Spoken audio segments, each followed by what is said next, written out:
Happy Satirical Saturday. To start today off, I have been informed of some very strange news. Of course, as we all know, President Joe Biden removed 6 Dr. Seuss books from the Read Across America list. But since then, something very strange has happened. Reporters caught sight of him glaring across America from the White House front porch. I really don't know what has happened. Words fail to give an accurate description. I don't know who he reminds me of, but he has been in important talks with Mr. Scott Horton, a Christian libertarian who has wanted to talk about pro-life issues. On Scott's arrival to the White House front room, Secret Service whispered to the president, "Sir, Horton's here." "Who?" he replied.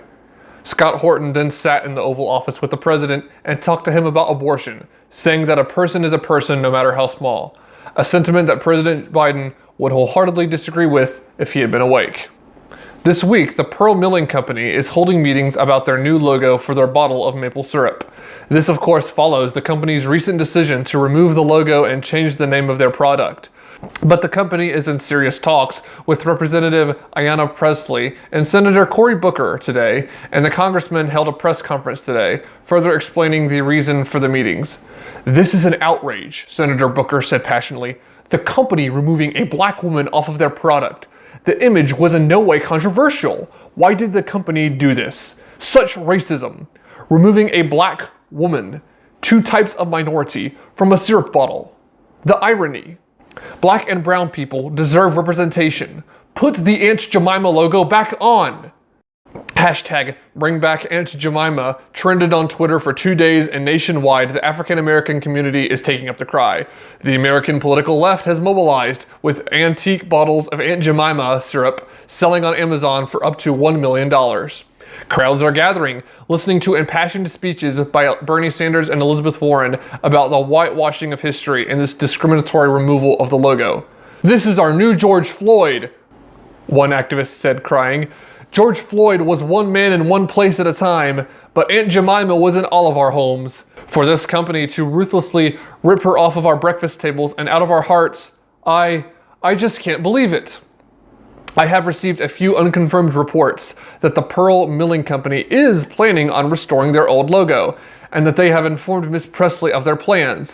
One anonymous witness told me that when she heard this, the congresswoman smiled. Good. Now we have something to ban next week. Well, to finish today, I need to talk about an issue very close to home for me.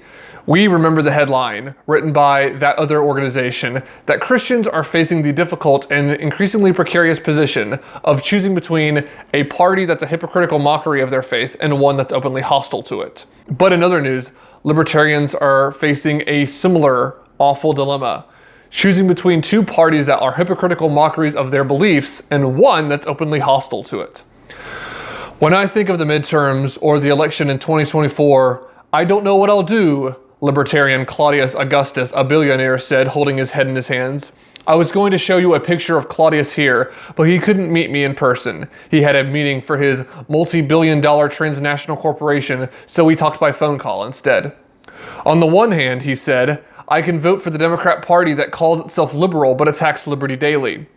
Everything about their philosophy is about hurting the private sector, taking my money, and voting for regulation. Then, when it doesn't work, voting in 4 years to regulate harder. They want to limit my freedom as a citizen and my choice as a consumer, and my choice on where to invest my money, and my choice to drive a gasoline vehicle or not, and my choice to own a gun or not.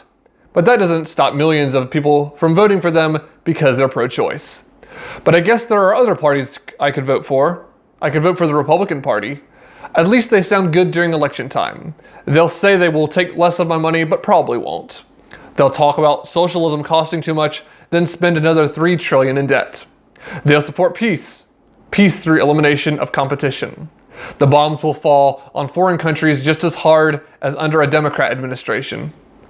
I also spoke to Robert Bobbins, local McDonald's cashier. I was also going to get a picture of him, but he was afraid that if I did take a picture, that he would lose his job.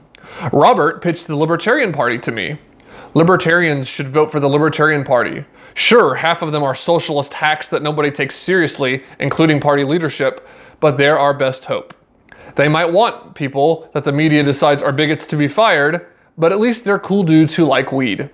They may be against capitalism and want to abolish private property, but we can hope that if they get in office, at least one fewer bomb will fall on Syria. And besides, the other half of the party are good, well-read, pro-freedom people. So we should vote for the LP in hopes that it'll make a difference by around 2057.